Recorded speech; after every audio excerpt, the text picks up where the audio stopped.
কোচবিহার রাজবাড়িতে অনুষ্ঠিত হতে চলেছে কেন্দ্রীয় রাষ্ট্রীয় সাংস্কৃতিক মহোৎসব। বেশ কিছুদিন আগে কোচবিহারে সফরে এসেছিলেন ভারতবর্ষের সংস্কৃতি ও পর্যটন দপ্তরের ভারপ্রাপ্ত মন্ত্রী প্রহ্লাদ সিং প্যাটেল। রাজবাড়ি পরিভ্রমণে এসে তিনি সাংবাদিকদের মুখোমুখি হয়ে জানিয়েছিলেন, এবছর কোচবিহারের রাজবাড়িতে কেন্দ্রীয় রাষ্ট্রীয় সংস্কৃতি মহোৎসব অনুষ্ঠিত হবে। তারপর থেকেই আনন্দের জোয়ার নেমে এসেছে কোচবিহারবাসীর মনে। সেটাকেই বাস্তবায়নের পথে নিয়ে গিয়ে আগামী 14ই ফেব্রুয়ারি ঠাকুর পঞ্চানন বর্মার জন্মদিনের দিন থেকেই শুরু হতে চলেছে এই মহোৎসব। প্রাথমিকভাবে জানা গেছে 14, 15 ও 16 ফেব্রুয়ারি এই 3 দিন ধরে এই অনুষ্ঠান রাজবাড়ি প্রাঙ্গণেই চলবে। মঙ্গলবার কোচবিহারের রাজবাড়িতে সাংবাদিক সম্মেলন করে একথা ঘোষণা করেন কোচবিহারের সাংসদ নিশীথ প্রামাণিক। তিনি আরো জানান, এই অনুষ্ঠানের শুভারম্ভে উপস্থিত থাকতে পারেন কেন্দ্রীয় মন্ত্রী প্রহ্লাদ সিং প্যাটেল। পাশাপাশি অনুষ্ঠানের জন্য বিশিষ্ট গায়ক কৈলাস খেরও আসতে চলেছেন কোচবিহারে। সমস্ত রাজনৈতিক সংগঠন, নন গভর্নমেন্টাল অর্গানাইজেশন, ক্লাব এবং সর্বোপরি কোচবিহারবাসীকে উপস্থিত থাকার জন্য আহ্বান করেছেন কোচবিহারের সাংসদ।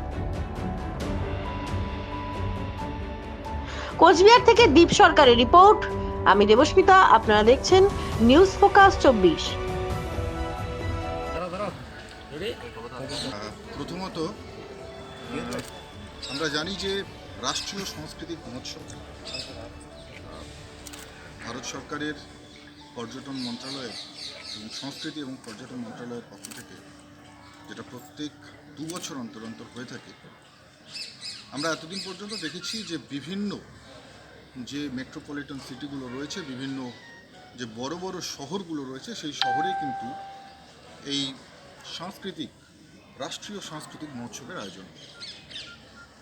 এবার আমরা বিশেষভাবে অনুরোধ জানিয়েছিলাম কেন্দ্রীয় সংস্কৃতি মন্ত্রণালয় এবং আমাদের দাবিকে মাথায় রেখে ইতিবাচক সাড়া দিয়ে কেন্দ্রীয় সাংস্কৃতিক মন্ত্রণালয় আগামী 14, 15 এবং 16 তারিখে কুচবিহার শহরে, কুচবিহারের মতন ছোট শহরে সর্বপ্রথমবার কেন্দ্রীয় রাষ্ট্রীয় সাংস্কৃতিক মহোৎসব করতে চলেছে। এই রাষ্ট্রীয় সাংস্কৃতিক মহোৎসব 3 দিন ব্যাপী চলবে। কুচবিহারের ঐতিহ্য, উত্তরবঙ্গের ঐতিহ্য এবং সারা ভারতবর্ষের বিভিন্ন কৃষ্টি সংস্কৃতিকে এই রাষ্ট্রীয় সাংস্কৃতিক মহোৎসবে তুলে ধরা হবে। এখানকার লোকাল শিল্পীরাও যেমন বিভিন্ন পারফর্ম করবেন, সেই সঙ্গে সঙ্গে সারা ভারতবর্ষের বিভিন্ন প্রদেশ থেকে বিভিন্ন শিল্পীরা, কলাকুশলীরা এসে তারাও কিন্তু বিভিন্ন পারফর্ম এখানে করবেন।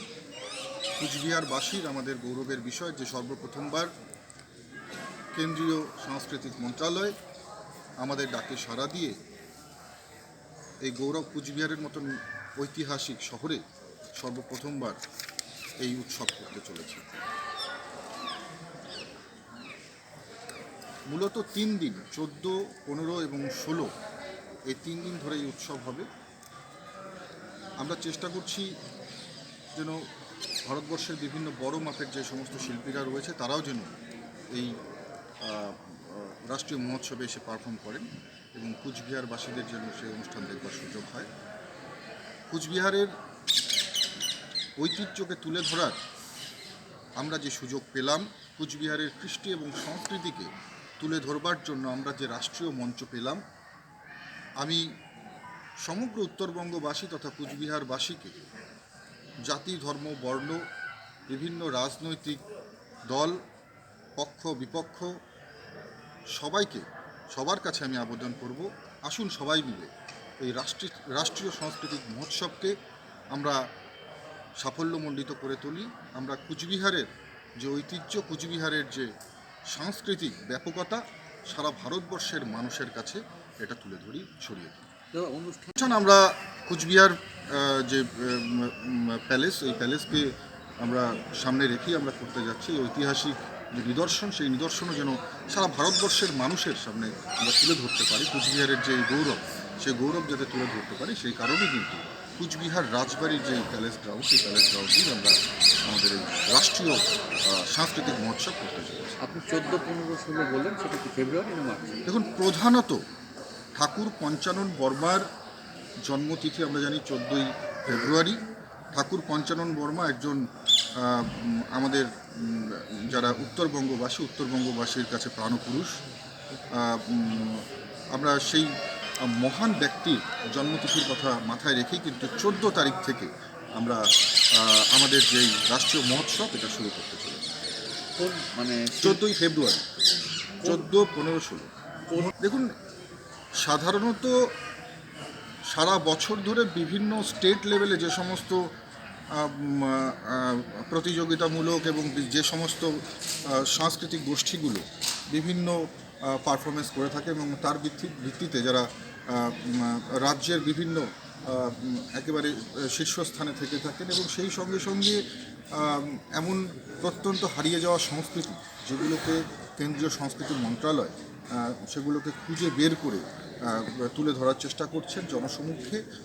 সেই সমস্ত গোষ্ঠীগুলো তো থাকবেনই, সেই সঙ্গে সঙ্গে প্রত্যেক ভারতবর্ষের বিভিন্ন প্রদেশে আমরা জানি যে ভারতবর্ষের নানা জাতি, নানা মত, নানা পরিধান, বিবিধের মাঝে দেখো মিলন মহান। এই কথাকে মাথায় রেখেই কিন্তু আমরা এই রাষ্ট্রীয় সাংস্কৃতিক মহোৎসবকে আমরা প্রত্যেকটি সংস্কৃতির জন্য প্রত্যেকটি রাজ্যের সংস্কৃতি তুলে ধরবারও কিন্তু আমরা জায়গা পাচ্ছি। উদ্বোধনী অনুষ্ঠানে কি আসছে, উদ্বোধক হিসেবে কে থাকবেন এখন? দেখুন, উদ্বোধনী অনুষ্ঠানে রাষ্ট্রীয় সংস্কৃতি এবং পর্যটন মন্ত্রণালয়ের মন্ত্রী সম্মানীয় প্রহ্লাদ সিং প্যাটেলজি থাকছেন এবং সেই সঙ্গে সঙ্গে আমরা চেষ্টা করছি বিশেষ অতিথিদেরকে রাখবার জন্য। এখনও পর্যন্ত আমাদের চলছে, তবে মূলত সঙ্গীত অনুষ্ঠান পরিবেশন করবার জন্য এখনও পর্যন্ত যতটুকু জানতে পেরেছি 15 তারিখে হয়তো আপনারা জানেন যে বিশিষ্ট সঙ্গীতজ্ঞ কৈলাস খের উনি এই অনুষ্ঠানে উপস্থিত থাকছেন। প্রথমত আমি বলছি যে এটা বিজেপির কোনো অনুষ্ঠান নয়, এটা সম্পূর্ণভাবে কেন্দ্রীয় সাংস্কৃতিক মন্ত্রণালয়ের উৎসব অনুষ্ঠান। এবং আমরা সবসময়, আমি বলেছি একেবারে প্রথমেই প্রেস মিটের প্রথমেই বলেছি যে সমগ্র কুচবিহারবাসী, সমগ্র উত্তরবঙ্গবাসীর জন্য তাদের প্রত্যেককে আহ্বান করা হয়েছে এবং আমরা নিশ্চয়ই যারা জনপ্রতিনিধি রয়েছে, যারা বিভিন্ন সরকারি আধিকারিক রয়েছে, প্রত্যেককেই আমরা আমন্ত্রণ জানাবো। সে তৃণমূল হোক, ফরওয়ার্ড ব্লক হোক, সিপিএম হোক, আমরা সেটা দেখব না।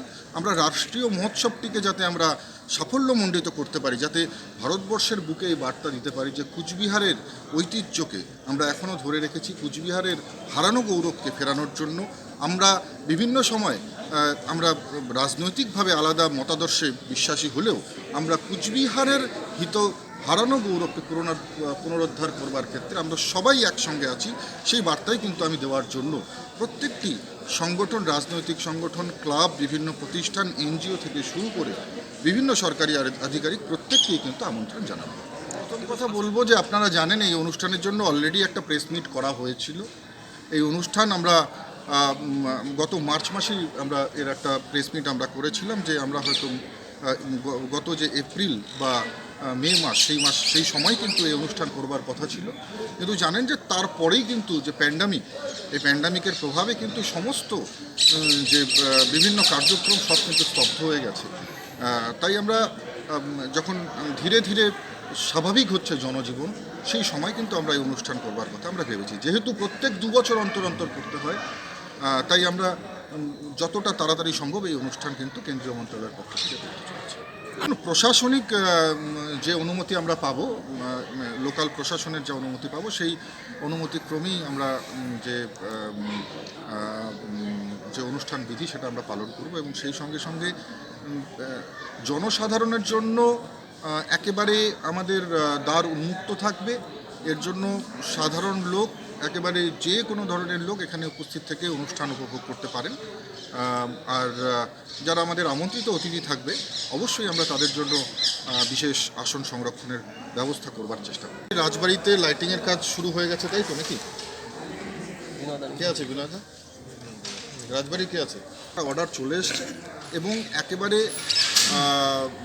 যাতে পাকাপাকিভাবে আমরা রাজবাড়িকে সম্পূর্ণ সুসজ্জিত দেখতে পারি এবং আলোকসজ্জা থেকে শুরু করে বিভিন্ন যে আরও কিছু কক্ষ খুলে সেটা জনসাধারণের জন্য যাতে উন্মুক্ত করা যায় সেই ব্যবস্থা করা হচ্ছে, অতি দ্রুত সেটা বাস্তবায়িত হবে। অনুষ্ঠানের দপ্তর থেকে হচ্ছে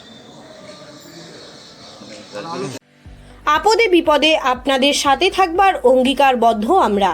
উন্নত মানের চিকিৎসা পরিষেবা পেতে চলে আসুন কোচবিহার মিশন হাসপাতালে। কোচবিহারের সুচিকিৎসার একমাত্র প্রতিষ্ঠান ডক্টর পি.কে. সাহা হাসপাতাল।